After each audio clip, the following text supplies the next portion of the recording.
बंद कर यार।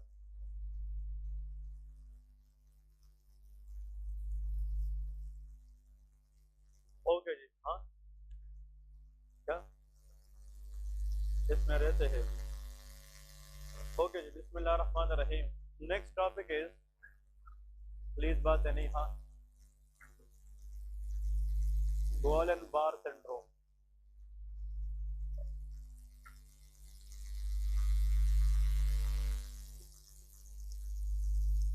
बैठ जाए, शाबाश। तो the next topic is Golan Barre syndrome. ठीक है, ये नर्वस सिस्टम में नेक्स्ट सिंड्रोम है जिसको हम गोलन बार या गोलन बारे सिंड्रोम कहते हैं। लेकिन इट इज इन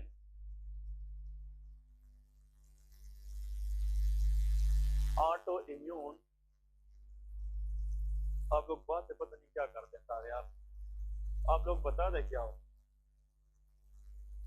वैसे। ठीक है, it is an auto immune mediated damage specially to Schwann cell.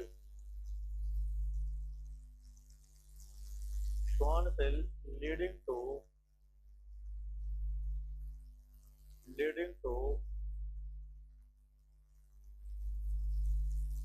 disruption of myelin sheath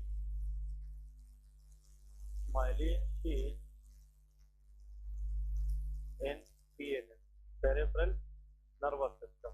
ठीक है, गोलन बार सिंड्रोम के अंदर ये याद रखना है कि ये सीएनएस का इशू नहीं है, ये पीएनएस का इशू है, पेरिफेरल नर्वस सिस्टम। हमने ये बात की थी, देखिए nervous system NS, it is divided into two, CNS and PNS. Brain plus spinal cord को हम सीएनएस कहते हैं। अदर देन आउटसाइड, मतलब इन दोनों से बाहर जो भी न्यूरॉन है, they are the part of PNS. Okay, nervous system की हमारे पास एक्सॉन जो पार्ट है, एक्सॉन न्यूरॉन के अंदर, इसके ऊपर माइलिन शीट होता है। माइलिन शीट बनाने वाले जो सेल है सीएनएस के अंदर वो ओलिगोडेंड्रोसाइट है, लेकिन माइलिन शीट को बनाने वाले सेल पीएनएस के अंदर क्या है, श्वान सेल है। तो ऐसा ऑटो इम्यून डिजीज इसके अंदर अपना इम्यून सिस्टम एबनॉर्मली रिएक्ट करे और उसमें कौन से सेल को डैमेज करे, श्वान सेल। तो उसकी वजह से माइलिन शीट खराब होगी, लेकिन किस सिस्टम के अंदर, पीएनएस के अंदर। ऐसे डिजीज को हम गोलन बार सिंड्रोम कहते हैं। इसमें लेके दिस इज यूजुअली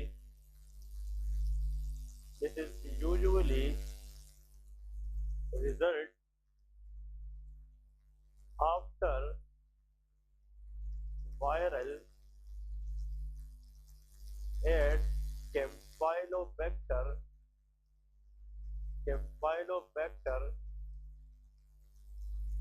जेजुनाई इंफेक्शन। ठीक है, इसका मतलब ये है जो जीबीएस है ये यूजुअली उन लोगों के अंदर होता है जिनको पहले से वायरल इंफेक्शन हो या कैम्पाइलोबैक्टर जेजुनाई इंफेक्शन है।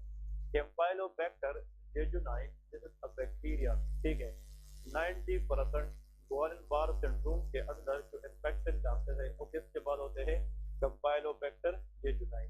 कैम्पाइलोबैक्टर जेजुनाई कैन अफेक्ट जीएटी, ये जीएटी को अफेक्ट करती है और इसमें वोमिटिंग एंड डायरिया हो जाता है। It can cause gastroenteritis. तो कुछ लोग आते हैं कि उसको एक हफ्ता 2 हफ्ते पहले वोमिटिंग हो चुकी होगी या डायरिया, और उसके बाद उसको peripheral neuropathy.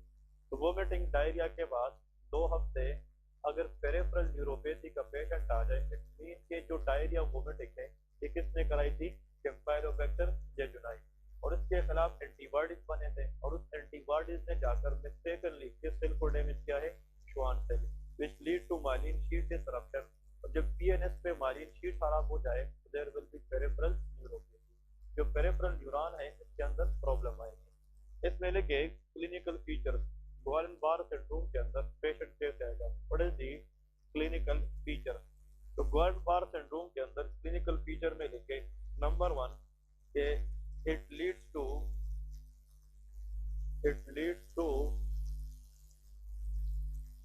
symmetric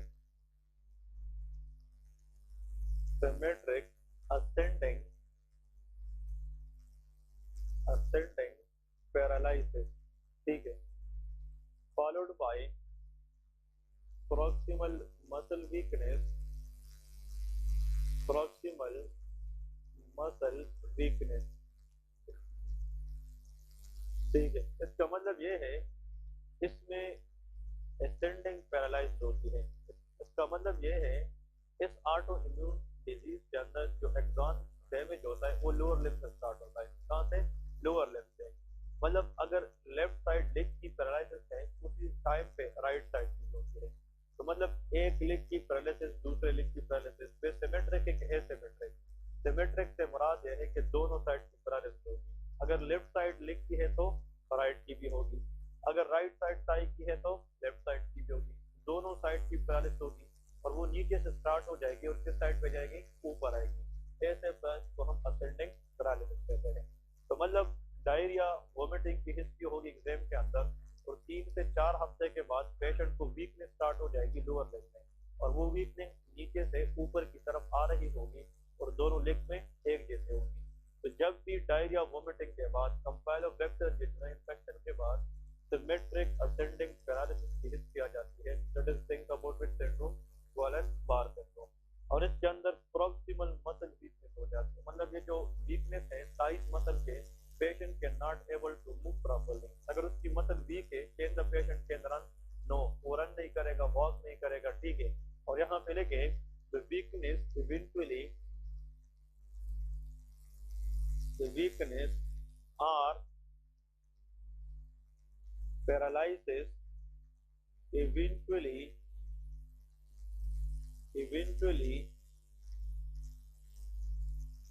reaches to diaphragm। ये किधर तक जा सकती है? डायफ्राम। और diaphragm is a chief respiratory muscle.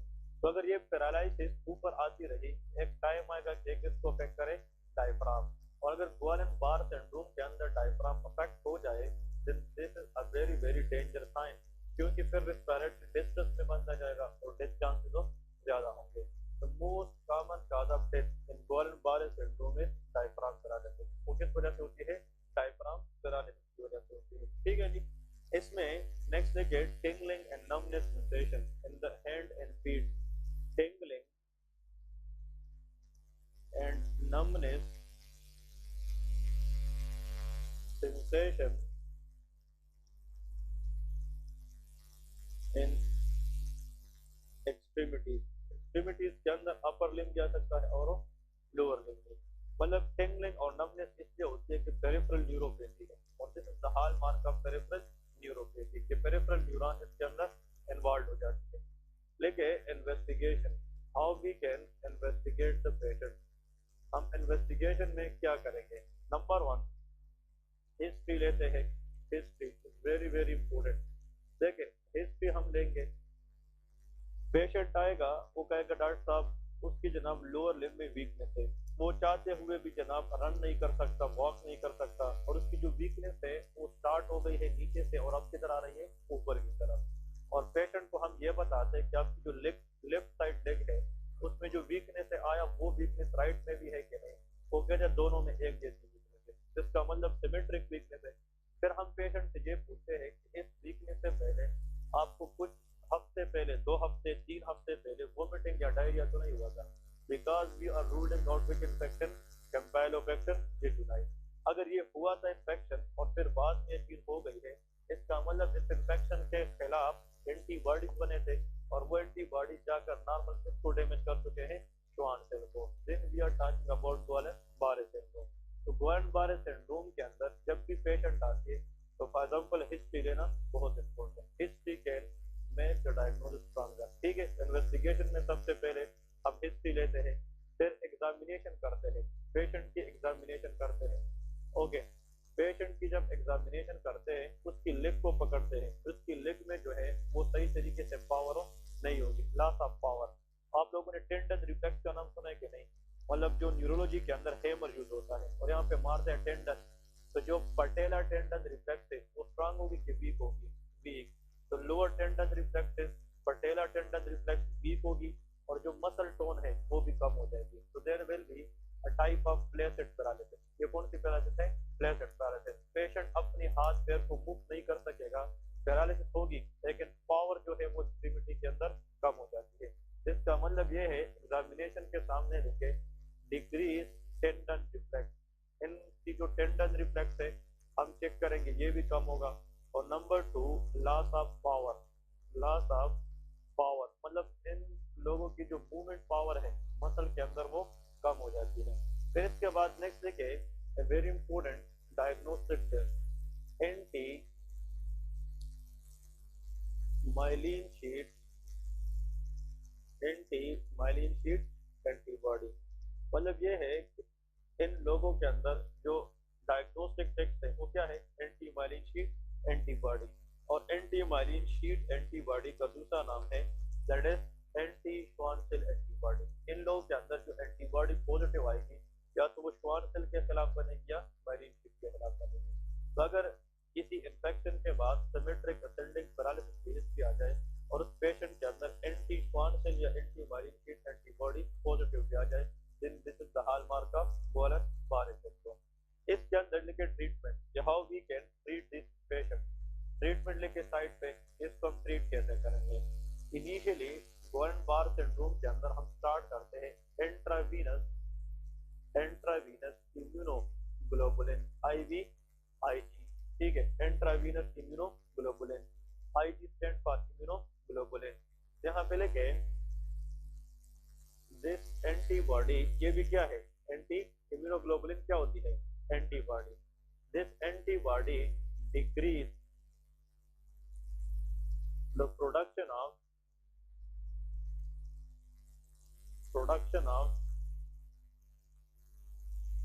natural antibody. These antibody decrease the production of natural antibody. ये पॉइंट याद रखना है। अब आप लोगों को ये पता होना चाहिए कि गुएलेन-बारे सिंड्रोम ऑटो इम्यून डिजीज है और इसके अंदर जो मेन इशू है वो किसने कराई है, एंटीबॉडीज ने। और हम ट्रीटमेंट में भी क्या दे रहे हैं, एंटीबॉडी। तो फिर क्या फायदा है इसका, एनीवन? हाँ,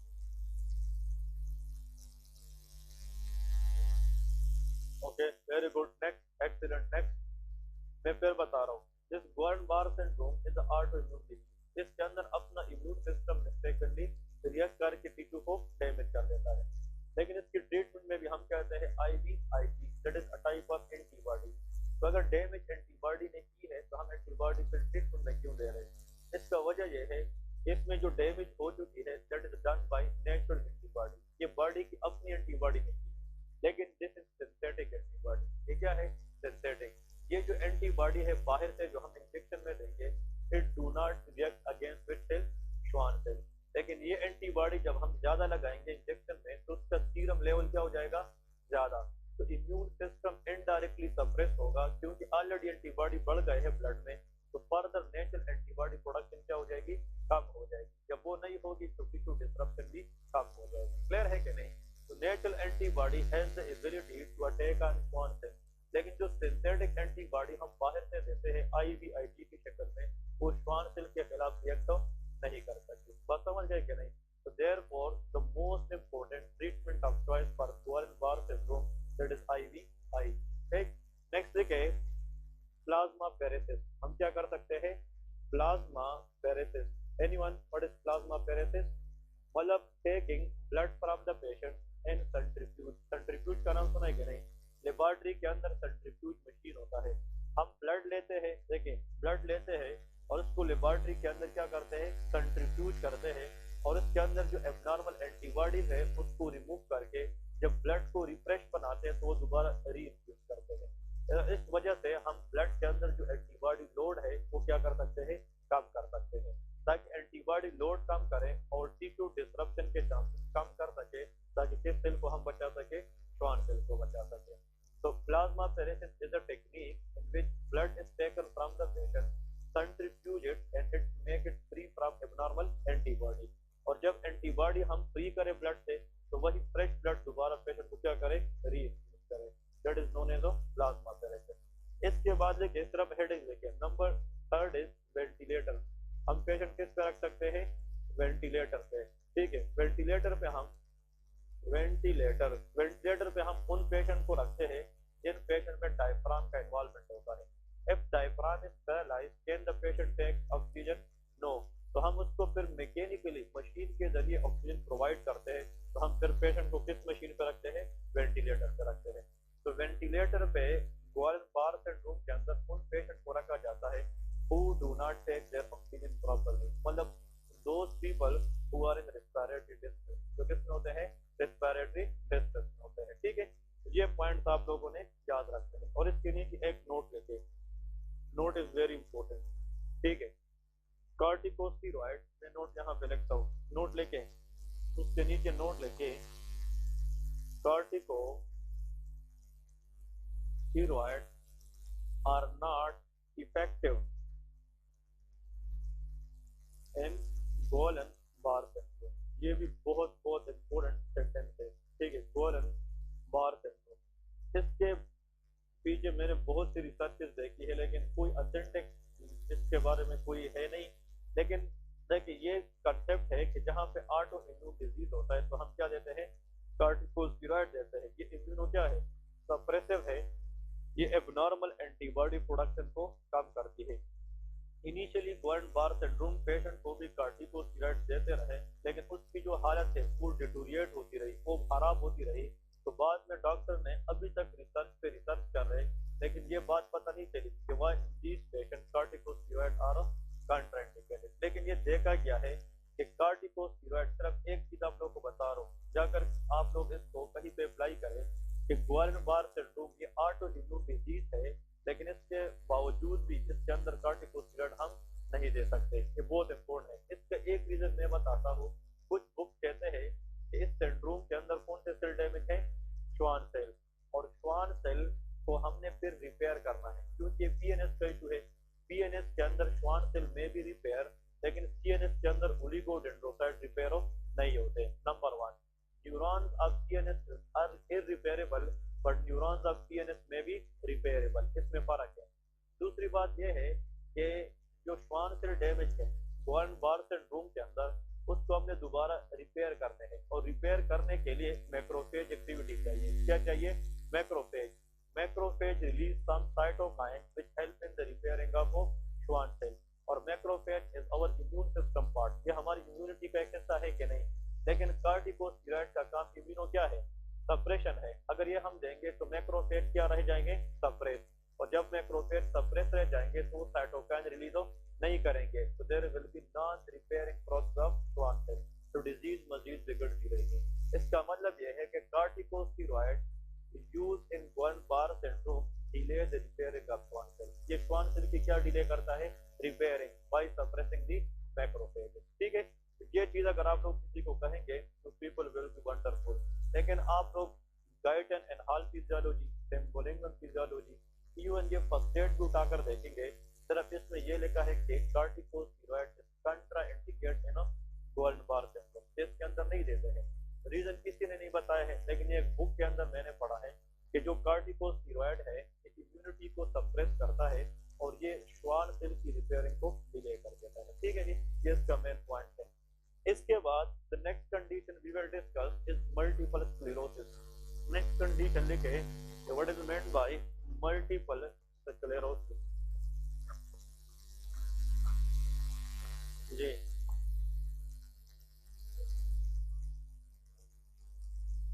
क्या,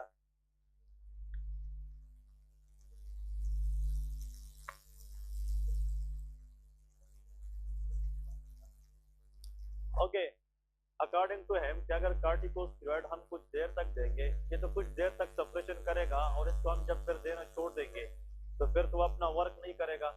लेकिन अगर आप इसको छोड़ेंगे तो दोबारा इम्यून सिस्टम क्या बनाएगी, एंटीबॉडीज, और वो श्वान सेल को डैमेज करती रहेगी, तो उसका कोई फायदा नहीं है।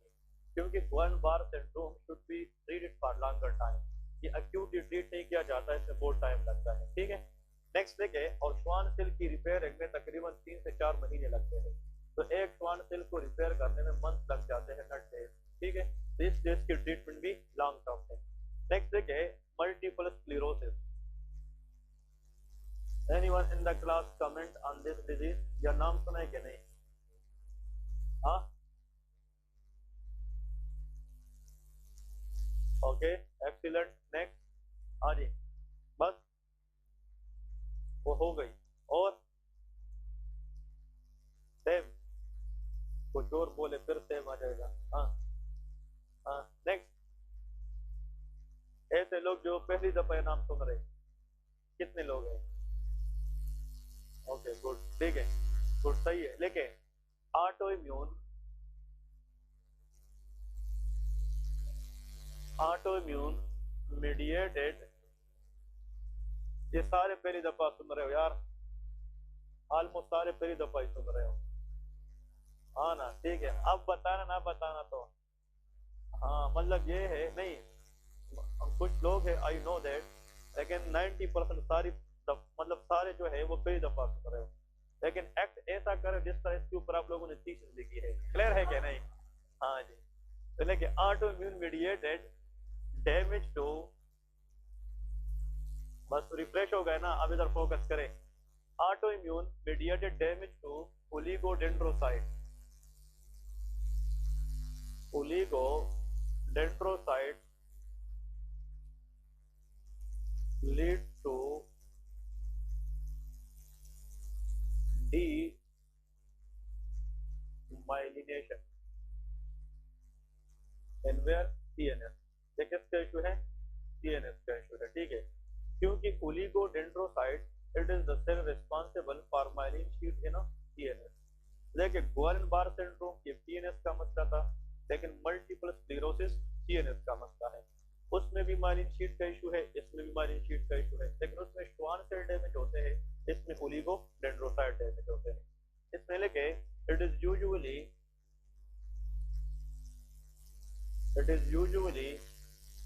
T cell mediated damage, T cell mediated damage, मतलब जो मल्टीपल स्क्लेरोसिस है इसके अंदर जो हमारा इम्यून सिस्टम है वो किस सेल के जरिए डैमेज कराता है? टी सेल के जरिए, क्योंकि बी लिम्फोसाइट और टी लिम्फोसाइट, इसका नाम सुना है कि नहीं? तो बी लिम्फोसाइट और T lymphocyte both are the part of immune system, तो उसमें टी सेल मीडिएटेड डैमेज होता है कि टी सेल एब्नॉर्मली रिएक्ट करता है और वो जाकर ओलिगोडेंड्रोसाइट को डैमेज कर देता है। इसमें लेके जेंडर के लिहाज से ये किस में ज्यादा कॉमन है? तो auto immune disease usually female में ज्यादा होती है एज कंपेयर टू मेल, तो female are more affected than male, ठीक है। एज ऑनसेट देखे, age onset it usually appear around the age of 20 to 30 years, या यंगर एज के अंदर कॉमन है, मतलब 20 से लेके 30 साल के दरमियान जो एज है उसके अंदर इसकी सिम्टम ज्यादा आते हैं, ठीक है। तो it is very common in younger age. Next देखिए इसकी क्लिनिकल फीचर, तो क्लिनिकल फीचर में it can damage myelin sheath of multiple neurons in CNS,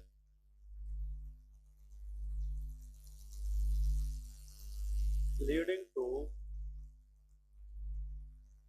various symptoms, ठीक है जी। इसकी जो क्लिनिकल फीचर है वो डिपेंड करता है कि कौन सी किस्म की न्यूरॉन डैमेज है। इसमें कुछ जो सिम्टम्स आते हैं उसको कहते हैं central symptom, central nervous system के जो सिम्टम, सेंट्रल सिम्टम मतलब मल्टीपल स्क्लेरोसिस के अंदर द पेशेंट में फील फटीग, इसके अंदर फटीगेबिलिटी। नंबर 2, पेशेंट में feel depression, anxiety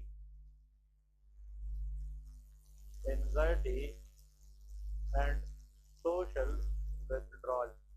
It means that the patient loss of social interest in the society, ठीक है, इसको कहते हैं social withdrawal। डिप्रेशन की वजह से पेशेंट को ऐसी फीलिंग आएगी कि now the patient want to stay alone, कि बंदा अलोन रहना चाहता है, वो दूसरों के साथ बैठना नहीं चाहता, क्योंकि on the top of that the patient become depressed, वो डिप्रेशन में जाता है। ये सिम्टम इसके कौन से हैं? सेंट्रल नर्वस सिस्टम के सिम्टम है, ये सीएनएस के सिम्टम है, इसको हम सेंट्रल सिस्टम कहते हैं। फिर इसके अंदर कुछ ऐसी न्यूरॉन भी डैमेज हो जाती है ब्रेन के अंदर जिसका कंट्रोल यूरिनरी ब्लैडर से हो, तो उसमें लेके ब्लैडर सिम्टम, ये यूरिनरी ब्लैडर सिम्टम्स इसमें आते हैं। यूरिनरी ब्लैडर ये भी अफेक्ट होता है। तो यूरिनरी ब्लैडर के अंदर नंबर 1 यूरिनरी इनकॉन्टिनेंस, इन लोगों में क्या होता है?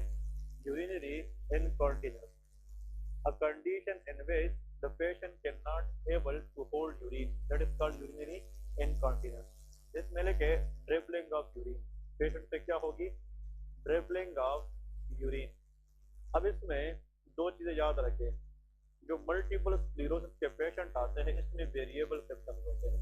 तो इन लोगों के या तो ब्लैडर कंट्रोल के जो न्यूरॉन है ये ओवर एक्टिवेट हो जाते हैं, ये अंडर एक्टिवेट रह जाते हैं, तो यूरिनरी रिटेंशन भी हो सकती है, यूरिनरी इनकॉन्टिनेंस भी हो सकती है। या तो ये पेशेंट जो है ये बिल्कुल यूरिन पास नहीं कर सकते या ये होल्ड नहीं कर पाते। वो कंडीशन जिसमें पेशेंट यूरिन पास ना कर सके वो क्या है, यूरिनरी रिटेंशन है, और जिसमें होल्ड ना कर पाए वो यूरिनरी इनकॉन्टिनेंस है। तो ब्लैडर सिम्टम्स आते हैं। नेक्स्ट देखें स्पीच, इस मतलब इन लोगों के अंदर स्पीच का इशू भी होता है, देयर इज स्पीच प्रॉब्लम, मतलब वो न्यूरॉन भी डैमेज हो जाते हैं जो टंग की मसल को कंट्रोल करता है, और अगर वो न्यूरॉन डैमेज हो जाए तो there will be impaired speech, that is called dysarthria. तो क्या कहते हैं, डिस, कल बोटुलिज्म के अंदर पढ़ा था ना, इसमें dysarthria, dysarthria mean impaired speech production, तो इम्पेयर्ड स्पीच प्रोडक्शन की वजह से डिसआर्थरिया। नेक्स्ट देखें ऑप्टिक नर्व, इसके अंदर डैमेज होती है, तो इन्हें लेके ऑकुलर सिम्टम, आई से रिलेटेड सिम्टम, ऑकुलर सिम्टम। तो ऑकुलर सिम्टम में नंबर वन है, आप लोगों ने ये नाम सुना होगा, nystagmus. What is nystagmus, that is called dancing movement of the eye, इसका मतलब या impaired movement of the eye ball, मतलब कुछ लोग होते हैं उसकी जो आई है वो फ्लिकरिंग करती है, इस तरह बस फ्लिकरिंग करती रहती है, the impaired movement of the eyeball that is known as a nystagmus। और अगर nystagmus हो इन लोगों को डिप्लोपिया होता है, there is diplopia, double vision, ठीक है, और आई स्ट्रेन, आई स्ट्रेन से मुराद ये है कि eye pain, there will be pain in the eye, तो nystagmus, diplopia and eye pain, eye strain, ये भी हो सकता है, ठीक है।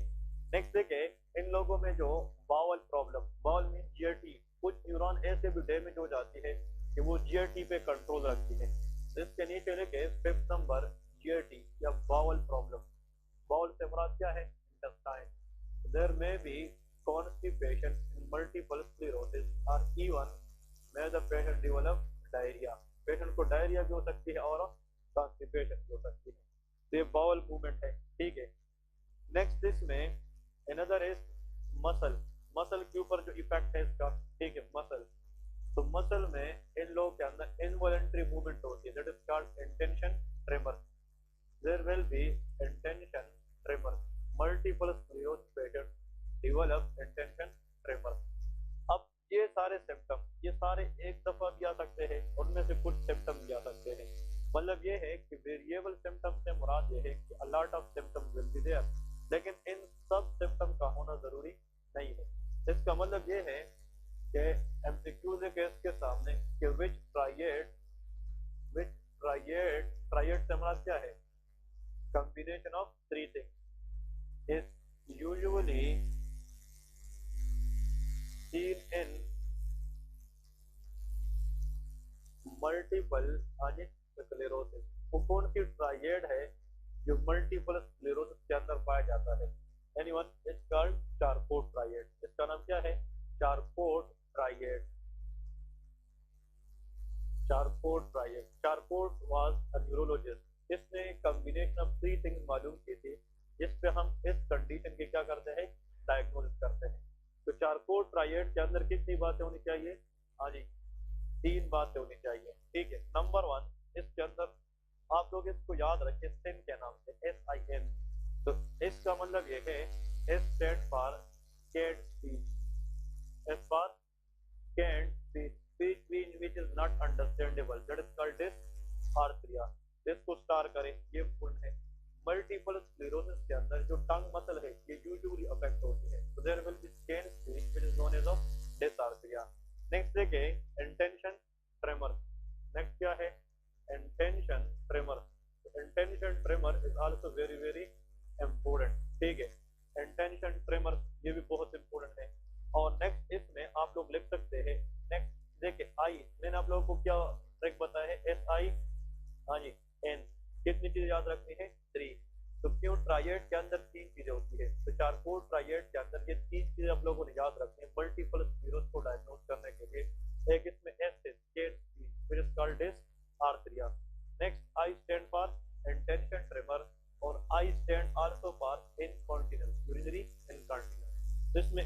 कंटिन्यूस होती है कि नहीं? Next I is of incontinence. कभी कभार इन लोगों के अंदर यूरिन ड्रिबलिंग होती है। तो आई के दो मतलब है, या तो इंटेंशन ट्रेमर होगी पेशेंट में या इनकंटिन्यूस होगी, तो दोनों ले सकते हैं। और लास्ट एन स्टैंड फॉर नेस्टिगमस। इसके अंदर क्या होती है? नेस्टिगमस। ठीक है, नेस्टिगमस इसके अंदर होती है मतलब involuntary movement of the eye ball, लेकिन इसके अंदर कौन सी नर्व इन्वॉल्व होती है? Optic nerve. The patient develop optic neuritis. इसके अंदर क्या होती है? ऑप्टिक न्यूराइटिस होती है।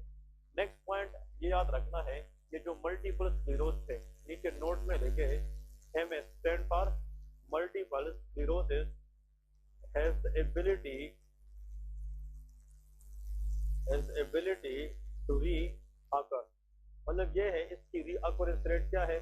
बहुत ज्यादा है। मतलब इसके सिम्टम मतलब wax and wane. Wax and wane से मुराद ये है कि आते हैं, ट्रीट होकर फिर खत्म हो जाते हैं, फिर आ जाते हैं। तो आफ्टर एवरी 6 मंथ हमें स्क्रीनिंग करना चाहिए कि मल्टीपल स्क्लेरोसिस के सिम्टम वापस तो नहीं आए हैं। तो मतलब after every 5 to 6 months this disease has the ability to recur. इसको रिलैप्सिंग कहते हैं। क्या कहते हैं? रिलैप्सिंग। तो ये जनाब हमारे पास दोबारा आ सकती है। What is the diagnosis? तो लेके डायग्नोसिस इसका क्या है? डायग्नोसिस हम लंबार क्या करते हैं? पंक्चर करते हैं। Lumbar puncture. ठीक है, प्लीज बात है नहीं। लंबार पंक्चर के अंदर लेके increase IgG level in CSF। CSF के अंदर हमें क्या नजर आएगी? IgG। ये टी सेल मीडिएटेड डैमेज है, लेकिन टी सेल के साथ अगर एंटीबॉडीज काम कर सकती है, वो कौन सी है? IgG। क्योंकि the most abundant antibody in our serum that is IgG। तो CSF के अंदर सेरेब्रोस्पाइनल फ्लूइड के अंदर जब हम लंबार पंक्चर के जरिए वो फ्लूइड निकालेंगे, तो माइक्रोबायोलॉजी लैब वाले कहेंगे कि इसके अंदर किसका लेवल ज्यादा है? IgG। जहाँ पे टी सेल मीडिएटेड डैमेज हो, तो वहां पे कौन सी एंटीबॉडी ज्यादा होगी? IgG। और IgG का बढ़ जाना ऑटो इम्यून रिएक्शन का शो करना है। तो CSF का मतलब ये CNS का मसला है कि CNS? ये CNS का मसला है। और नेक्स्ट इसमें आप लोगों ने लिखना है कि एग्जाम में अगर आ जाए गोल्ड स्टैंडर्ड इन्वेस्टिगेशन, मानी गोल्ड स्टैंडर्ड जो कंफर्म करे हमारे पास, वो कौन सी इन्वेस्टिगेशन है? MRI। हम क्या करते हैं? MRI ऑफ द ब्रेन करते हैं। तो MRI will tell the damage of brain and it will also tell कि how much demyelination occur। ये हमें बताएगा कि demyelination कितनी है और ये जनाब हमारे पास इसकी डैमेज कितनी हद तक है।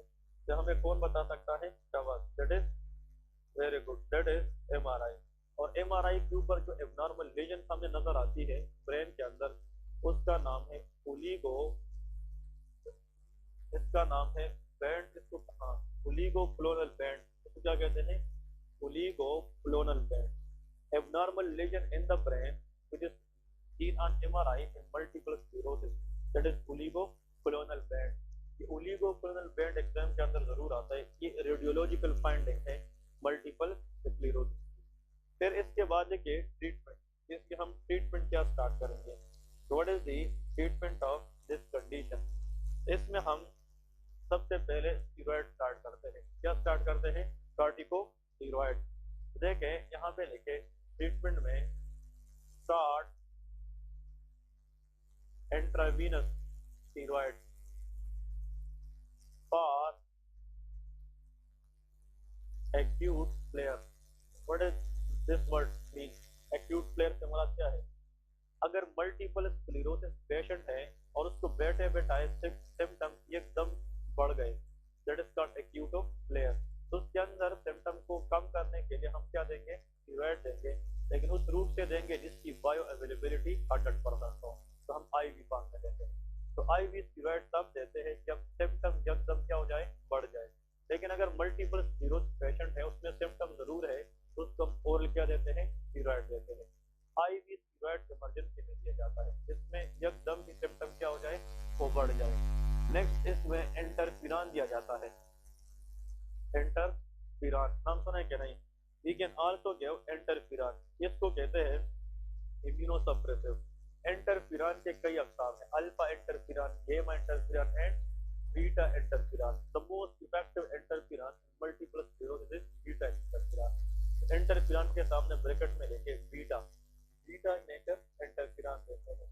और अनदर वेरी इंपॉर्टेंट मतलब एक थेराप्यूटिक थेराप्यूटिक एंटीबॉडी, ये एंटीबॉडी जाकर ओलिगोडेंड्रोसाइट की प्रोटेक्शन करती है ताकि इस पर टी सेल मीडिएटेड डैमेज ना हो और ओलिगोडेंड्रोसाइट प्रिवेंट हो जाए और जो डीमाइनेशन है उसकी प्रोसेस को क्या करे, कम करे। इस थेराप्यूटिक एंटीबॉडी का नाम है नेटालिजोमाब, दैट इज कॉल्ड ऑफ नेटालिजोमाब। तो नेटालिजोमाब ये लास्ट केस में देते हैं, इनिशियल नहीं देते। इनिशियली हम दो चीज स्टार्ट करते हैं, corticosteroid with interferon beta.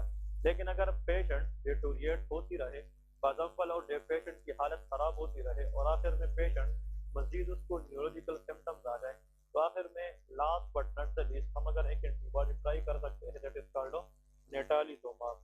It decreases oligodendrocyte damage, ठीक है, ओलिगोडेंड्रोसाइट डैमेज, ओलिगोडेंड्रोसाइट के डैमेज को कम करते हैं। और आखिर में लिखे rest of treatment is what symptom specific। इसमें एक ही सिम्टम है कि मल्टीपल है, मल्टीपल सिम्टम, उन सिम्टम को देखते हुए हम रेस्ट ऑफ द ट्रीटमेंट को डिसाइड करते हैं। तो इनिशियली हम स्टेरॉइड देते हैं, बीटा इंटरफेरॉन देते हैं, इससे हम पेशेंट की जो एक इफेक्ट है या डिजीज की जो सिविरिटी है उसको कम करते हैं और पेशेंट को स्टेबलाइज करते हैं। लास्ट में हम नेटालिजोमाब एंटीबॉडी ट्राई करते हैं, लेकिन आखिर में जो भी सिम्टम है, चाहे बाउल सिम्टम है, कॉन्स्टिपेशन है, डायरिया है या अकुलर सिम्टम है, ब्लडर सिम्टम है, तो सिम्टम स्पेसिफिक हम फिर क्या स्टार्ट कराते हैं, ट्रीटमेंट स्टार्ट कराते हैं।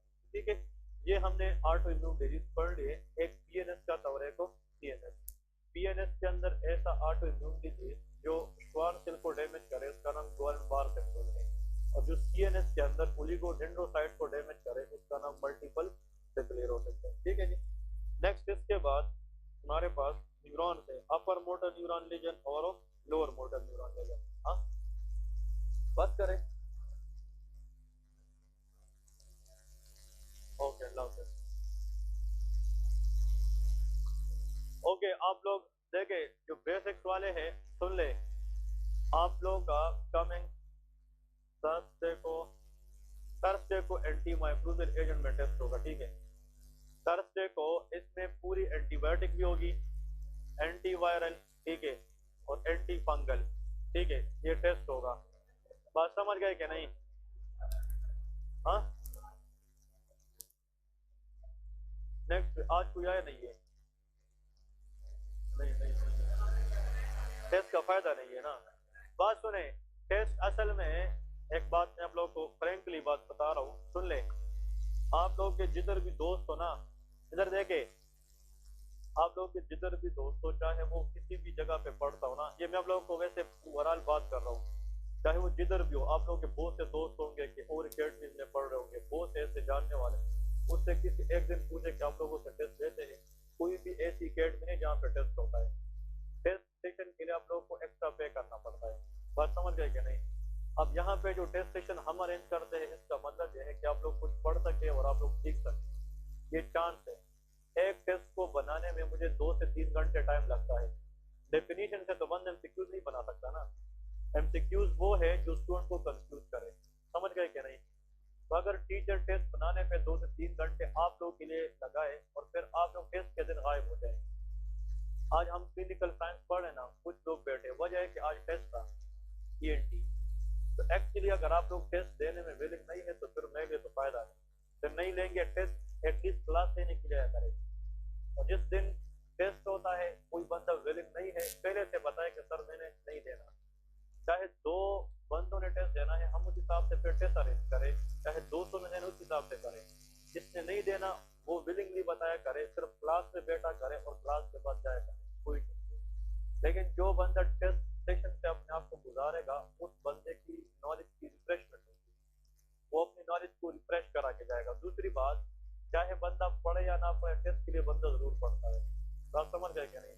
अगर आज मैंने आप लोग की माइंड में ये डाली है ना कि इस वीक में ये टेस्ट होगा, आज से आप लोग के पास ध्यान में होगा क्या पढ़ना होगा, चाहे आज पढ़ना हो चाहे टेस्ट के शाम को पढ़ना हो, एटलीस्ट आपने उस किताब को हाथ लगाने के जिसमें टेस्ट होता है।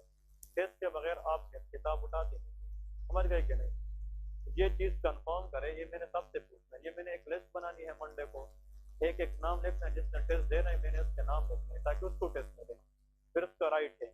बात समझ गए कि नहीं। तो देखे इधर पे कुछ लोग ऐसे हैं ना, वो बहुत अच्छा पढ़ने वाले हैं, कुछ लोग ऐसे हैं कि वो टेस्ट में काम चोरी करते हैं, फिर वही लोग आते हैं कहते हैं सर हमें टेस्ट दे दे, हम टेस्ट देते हैं। वो लोग जो 2 महीने पहले बहुत कुछ थे, आज वो बिल्कुल कुछ भी नहीं। ठीक है, मतलब ये यहाँ पे 2-3 टेस्ट मेरे पास पड़े, ये कल वाले हैं, नाम मैं आप लोगों को नहीं दिखा रहा। इसमें कुछ लोग ऐसे हैं, यही बंदा जो 20 में से 17 ले रहा था, 18 ले रहा था, आज उसने 25 में से 11 दिए हैं। ठीक है ना, ये मेरे सामने लिखा है इसके ऊपर, 25 में से 11 नंबर दिए हैं। वजह ये है ये टेस्ट में काम चोरी करते हैं। ये नाम मैंने इसलिए छुपाया है कि आप लोगों का दोस्त है, ठीक है, मतलब इधर बैठा होता है, ठीक है, भले आज है या नहीं है, ठीक है, वो अपनी बात है।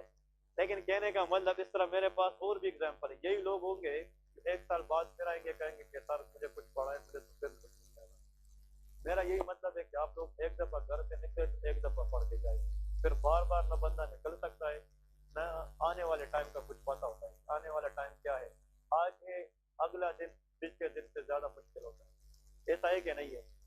तो भाई मैं तो आप लोगों को बात बता सकता हूँ, नसीहत कर सकता हूँ, करना ना करना आप लोगों के हाथ में है। लेकिन आज की जो जुबानी है ना, ये आप लोगों को इंशाल्लाह आने वाले टाइम बताएगा कि सर सही बोल रहा था या गलत बोल। जिसने अपना टाइम ज़ाया किया वो भी उसके ऊपर है। इस क्लास में आप यकीन करें, इधर एक बंदा बैठा है, ये मासूम है फॉर एग्जाम्पल, उधर एक लड़का बैठा है, मुताहिर बैठा है, ठीक है, 2 साल बाद में इसको ये वो याद होगा, नहीं इसको ये याद होगा, लेकिन जो याद होगा अपना आप याद होगा कि मैंने क्या किया है। नहीं ये इसके घर में इससे उसके बारे में पूछा जाएगा कि आप तो छोड़े उस बंदे का क्या हुआ जो आपके साथ देख के बैठा था, कोई नहीं पूछता, वो बताएगा कि आपका क्या हुआ। समझ गए कि नहीं। दोस्त चाहे जितना करीब हो, फैमिली के अंदर उसकी नॉलेज आपसे नहीं पूछी जाएगी, आपकी अपनी नॉलेज पूछी जाएगी कि आपने क्या किया है। बात समझ गए कि नहीं। तो कहने का मतलब ये है, टेस्ट अगर आप लोगों ने नहीं देना है तो फिर भी बताना है, देना है फिर भी बताना है, लेकिन टेस्ट पे मेहनत किया जाता है। और टेस्ट को टेस्ट की तरह, मुझे तो फिर थोड़ी सी अफसुर्दगी इसलिए होती है कि जब बंदा मेहनत करे और दूसरा बंदा उसको लाइट ले ले, तो कहते हैं इग्नोरेंस। तो फिर अपनी नॉलेज देना ये सबसे जो है ना मेरे ख्याल में बेवकूफ़ी है। अगर आप, मेरा तो काम है पढ़ाना और मैं माशाल्लाह फुल ब्लोन दिल से पढ़ा रहा हूँ, लेकिन ये टेस्ट लेना ये तो मैं एक्स्ट्रा करवा रहा हूँ आप लोगों के लिए कि चलो यार एक चीज़ आप लोगों ने पढ़ ली, इसके ऊपर अपने आप को चेक तो करे ना कि मुझे कितना कुछ आ रहा है। टेस्ट के दिन आप लोग जब आते हो ना तो सबको यही लगता है कि मुझे तो कुछ नहीं आता, मैं जाके क्या लिखूंगा। फिर जब आप बैठते हो तो बालपन खुद बहुत चलता रहता है, क्योंकि आप लोगों ने जो पढ़ा होता है वो माइंड में आ जाता है। ये है टेस्ट का गेम। नंबर आप टेस्ट जितना ज्यादा दोगे उतना आने वाले एग्जाम आसान हो जाएंगे। कभी कभार एक चीज वैसे देर से गुजर चुकी होती है और वो टेस्ट में आ जाता है, और वही एक नंबर मैटर करता है। मेरे साथ एक दोस्त था, हम पढ़ रहे थे इकट्ठे, तो वो ओवर कॉन्फिडेंट था और वो बहुत अच्छा पढ़ रहा था, ठीक है, ओवर कॉन्फिडेंट था। मैं उसको बार बार यही कहता कि यार अपने हिसाब से पढ़े। ओवर कॉन्फिडेंट था, कभी किसी को क्या कहता, कभी किसी को गलत बता रहा था, ठीक है, लेकिन कहता कि मुझे तो पूरा फर्स्ट ग्रेड आता है, ये आता है, वही आता है। मैं उसको बार बार कहता कि ऐसा ना करें। मेरा भी एग्जाम उस टाइम क्लियर नहीं था, उसका भी नहीं क्लियर था, हम एक रूम में रहते थे, ठीक है, प्रिपेयर करने के टाइम पे। तो वो बंदा मुझे कहता कि यार ना पढ़े यार, इतना पढ़ने से क्या है, मैं आपको पढ़ाऊंगा, ये वो। अब बंदा ओवर कॉन्फिडेंट था, काबिल इतना था कि आप सोच नहीं सकते, लेकिन ओवर कॉन्फिडेंट ने उसको मारा है। वो बंदा एग्जाम में चला गया, पीएमडीसी के वक्त में जब हम एग्जाम दे रहे थे ना 2018 की बात है, तो उस टाइम पे स्टेप 1 स्टेप 2 स्टेप 3 एग्जाम थे, ठीक है, आप लोगों को पता होगा। तो स्टेप 1 में बेसिक साइंसेस का एग्जाम था, 300 में से 150 पे पास होता था। तो कोई 151 भी लेता ना तो बस वो तो पार कर जाता। उस बेचारे की जनाब मुझे रिजल्ट मिला तो मेरे 210 थे, ठीक है ना, मतलब 300 में, ठीक है, उसका रिजल्ट आया उसके 149 थे। वो फेल हो गया एक नंबर से, ठीक है ना, एक नंबर से फेल हो गया। वो फिर व्हाट्सएप पे स्टेटस लगाता रहा, अल्लाह से गिले शिकवे करता था, ठीक है ना। वो फिर अजीब किस्म की हालत में चला गया, डिप्रेशन स्टेट। अब मेजर डिप्रेशन में चला गया। घर वालों ने उसको फिर मतलब ये कि डांटा कि यार ये वो है, उसने मतलब अपने आप को बहुत कुछ शो किया था ना कि मैं ऐसा हूँ वैसा हूँ, ठीक है। फिर दोबारा उसने कहा यार चलो मुझसे गलती हो गई, दोबारा उसने टेस्ट दिया, यकीन करे फिर 149 पे फेल हो गया। बस समझ गए। फिर मैं उसको ये बता रहा था कि यार आप एक नंबर जो है ना यही आपसे सीरियस मिल जाती है। 149 आपके पॉकेट में है, लेकिन एक नंबर के लिए आपने फिर एक साल फिर से पढ़ना है। ठीक है, इसी वक्त से इंसान को अपने एक नंबर का हिसाब होता है, एक नंबर क्या चीज है। ठीक है ना, 150 वाला पास था और 149 वाला फेल था। क्लियर है कि नहीं? तो थर्ड मर्तबा जब उसने सही पूरा जो है ना हेयर वगैरह सब गंजा किया ना, ठीक है ना, और उसने टोपी पहन के 5 वक्त नमाज पढ़ना शुरू किया, और इधर इस अकेडमी में आकर 5 वक्त नमाज और आधा पारा से पारा, ठीक है, रोज रोज पढ़ता रहा, वही बंदा जाकर फिर 175 से पास हो गया। क्लियर है कि नहीं? पास हो गया ना, स्टेप 2 में एग्जाम दे के आए तो मुझे कह रहे यार फिर फांसा। मैंने कहा क्या वजह है? कहते यार बस मैं या पास हूँगा तो सर पर सर, फेल हूँगा ना तो 140 प्लस होगा। और मुझके जहन में था कि यार 4-5 नंबर से मैं रह जाऊंगा। अब उसने मान लिया था कि मैं क्या हूँ, फेल हूँ। मैंने कहा आप अल्लाह से शुक्र करें ना। ओ, मैंने कहा कि आप अल्लाह से शुक्र करें, और आप ऐसा शुक्र करें कि बस अल्लाह आपने मुझे जो भी दिया मैं उस पर शुक्रगुजार हूँ, मैं उसमें खुश हूँ। मैंने कहा जो एक नंबर आपको अल्लाह ने स्टेप 1 में नहीं दिया था शायद वो आपको अभी दे रहा हो, और उसने अपने आप को फेल किया था कि मैं फेल हूँगा 145 146, और उसकी बिल्कुल 150 वो पास हो गया। क्लियर है कि नहीं? मैंने कहा यही दुनिया है, जो चीज़ आपसे अल्लाह ने ली थी ना 1 साल पहले वो आज आपको दूसरी शक्ल मिलती है। तो इसका मतलब जो चीज़ आज नहीं मिलता ना उसका मिलना 1 साल बाद होगा, 2 साल बाद होगा, लेकिन इट विल कम। इंसान की जिंदगी होनी चाहिए, चीज़ें होती रहती है। जरूरी है कि आज एक चीज़ नहीं मिली तो बस मेरी किस्मत में नहीं है, कभी नहीं मिलेगी, मिलेगी जरूर मिलेगी, ऐसी जगह पे देगी जहाँ पे आपकी सोच नहीं। समझ गए कि नहीं? तो कहने का मतलब वो फिर कहता कि यार वो स्टेप 1 भले सही फेल था, आज मिल गया, ये बस सबसे बड़ी बात है। ठीक है, आज उसने टीचर्स पार्ट 1 तो टेस्ट नहीं दिया है, हाउस जॉब कंप्लीट किया उस बंदे ने। तो कहने का मतलब ये है कि पढ़ते रहे और अल्लाह से मांगते रहे। जरूरी नहीं है कि आज कोई चीज़ ना मिले तो बस ये चली गई। यार ये जो हम जितनी भी चीज़ें हैं, आप अपनी पेरेंट्स को सोचे, खुद को सोचे, यार हमने अपने लिए अपने ऊपर कितनी जिम्मेदारी दी है। चाइना में गए, वहाँ से पढ़ के आए, 3 साल अपनी जिंदगी से वो गुजारे जो लोग इधर खेल कूद में गुजारते हैं। बात समझ गए क्या नहीं? यार ये टाइम पे तो लोग जाके खेलते हैं, क्रिकेट खेलते हैं, कोई पता नहीं किधर जा रहे, कोई किधर घूमता रहता है। ये वही एरिया है जहाँ पे आप अपनी जवानी के बहुत कीमती टाइम अपनी स्टडी को दे रहे हैं। इस पे तो अल्लाह ने आपको बहुत कुछ दिया है। समझ गए क्या नहीं? देखिए अल्लाह जो है ना, इंसान पढ़े ना, फॉर एग्जाम्पल आप दीन का काम करें आप उसमें कामयाब हो जाएंगे, आप इसका काम करें इसमें कामयाब हो जाएंगे। इसका मतलब अल्लाह ने तो मुसलमान को भी देने और काफिर को भी देने। अब देना ना देना ये जात और मजहब पे डिपेंड नहीं करते, आपकी मेहनत पे डिपेंड करता है। जितना आप मेहनत करेंगे उतना आगे जाएंगे, जितना नहीं करेंगे उतना पीछे चले जाएंगे। समझ गए ना? तो मैं यही कह रहा हूँ आप लोगों को कि ये चीजें हमारे साथ हो गई है। आज भी लोग हमसे यही चीजें पूछ रहे कि यार 8 साल हुए 9। मैं ऐसे लोगों को भी जानता हूँ कि उसकी ग्रेजुएशन 1998 की है लेकिन आज भी फेल है। समझ गए कि नहीं? ऐसे ऐसे लोग भी मुझसे इस अकेडमी से पढ़ के गए हैं। ये राशिद भाई जानते हैं ना, मसूद को जानते हैं ना, ये 2001 का ग्रेजुएट है। समझ गए क्या नहीं? 2001 का ग्रेजुएट बंदा अभी 6 महीने पहले मुझे इधर पढ़ के पास हो गया। तो 20 साल अगर एक बंदा फेल होता रहे, हाँ क्या करना? 20 साल से जिंदगी है कि नहीं है यार? और उसके 4-5 बच्चे बेचारे थे, उसकी अपने लिए भी टेंशन, बच्चों के लिए भी टेंशन, वाइफ के लिए टेंशन। ठीक है, कहते यार, मैंने कहा 20 साल क्या कर रहे थे? कहते आपके लिए 20 साल है, मेरे लिए जो है ना 20 साल है। ठीक है ना, क्योंकि जब इंसान टेंशन में होता है उसके लिए एक दिन एक साल की बराबर होती है। कहते जिधर भी काम करता है ना 30,000 पे 35,000 पे वो भी चुप के करता क्या कहीं पे छापा ना पड़ जाए और मुझे उठाना, क्योंकि पीएमडीसी तो क्लियर ही नहीं थी, स्टेशन नंबर ही नहीं था। आप एग्जाम पास थे, चाहे भले आपको मेडिसिन आए ना आए, आपके पास कागज हो तो आप डॉक्टर हैं। आपके पास कागज नहीं है, आप कितने भी सर्जन बन जाए आपको कोई नहीं बना। बात समझ गए क्या? तो आप लोग तो बहुत अच्छे हैं। मैंने आप लोग को अपनी कहानी बताई थी, हम फोर्थ ईयर में थे कि हमें पता चला कि हमारी पीएचडी भी हो गई। हमें तो 3rd ईयर तक ये चीजें दिखाई रही थी कि बस आप लोग डॉक्टर बन जाओगे। ये कंसल्टेंट ने कहा आप लोग आएंगे और डॉक्टर बन जाएंगे। 4th ईयर में टीचर ने कहा कि कैसे डॉक्टर आपने पीएमडीसी भी देना है। ठीक है ना? अब हम पढ़े अच्छे थे, 1st ईयर से पढ़े अच्छे थे, तो हमें पीएमडीसी की जरूरत नहीं। पढ़ोगे अच्छे तो मजे करोगे। पढ़ने से इंसान को बहुत कुछ मिलता है। समझ गए क्या नहीं? तो आप लोग अपने जहन में अहद करें। देखिए 5 दिन का तो गेम है, 5 days इन, और 5 days भी नहीं, 2 and 3 hours in a day game है बस। पढ़ते रहिए। और आप लोग अपने आप में बहुत कुछ फील कर रहे हो अभी ना, कि आने आते वक्त कैसे थे और अभी कैसे हो, बहुत कुछ चेंज है। ये मैंने कल आपको ये बात दी, सिर्फ बोर्ड की कमाल है। आप अपनी आप पे मेहनत स्टार्ट करोगे तो कुछ और बन जाओगे। तो पढ़ना है कि नहीं? हाँ, पढ़ना है, ठीक है। आप लोग पढ़ भी सकते हैं, पढ़ने की पोटेंशियल भी है। बिल्कुल इतना मेहनत करें ना, इतना मेहनत कि जिस तरह देख इसने नोट्स बनाना शुरू किया है ना, तो हम बहुत खुश हो गए। इसी तरह at the end of the session अपने अपने हाथों से नोट्स बनाए, वो जितने बल पॉइंट खत्म करते और अपने पॉकेट में ऐड करते गए। At the end of the year आपको पता चले कि मेरी इन हाथों से कितनी बल पॉइंट जो है ना खत्म है, कितनी मेहनत। आप लोग इधर फेंक रहे हो, किसी पे मेटा कर पता नहीं किधर किधर पड़े होते हैं। ये आप अब लोग इसको कदर करें, इसको कदर करें और इसको रखें, ठीक है। क्योंकि कल को आपको कोई बंदा कहे ना कि डॉक्टर साहब DOCTOR, ये 6 वर्ड थे और 6 साल की मेहनत होती है। बात समझ गए क्या नहीं? DOCTOR, 6 वर्ड, 6 साल की मेहनत। 6 साल की मेहनत के बाद ये वर्ड आपको लोग कह सकते हैं, लेकिन आप लोगों को अभी से लोग कहते हैं डॉक्टर। अब 1 साल नहीं, एक दिन की मेहनत नहीं है, ठीक है ना?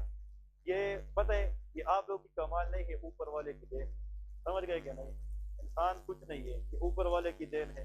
और जब भी दुआ करना तो ये चीज जरूर बताना कि या अल्लाह मुझे अपनी मेहनत पे नहीं, अपनी कर्म पे पास करे। समझ गए कि नहीं? इंसान की मेहनत बिल्कुल कुछ नहीं है, ऊपर वाले की तरफ बहुत कुछ है। समझ गए? तो स्टे हैप्पी और इंशाल्लाह सी यू ऑन मंडे। ओके, अल्लाह हाफिज। हाँ, क्लिनिकल पढ़ते हैं। हाँ हाँ, एक गाय नहीं खत्म करेंगे आज। हाँ, चाहे इस पे घंटा लगे जितना भी। टेस्ट मंडे या ट्यूसडे, क्योंकि लोग ही नहीं है तो फायदा नहीं है। हाँ हाँ।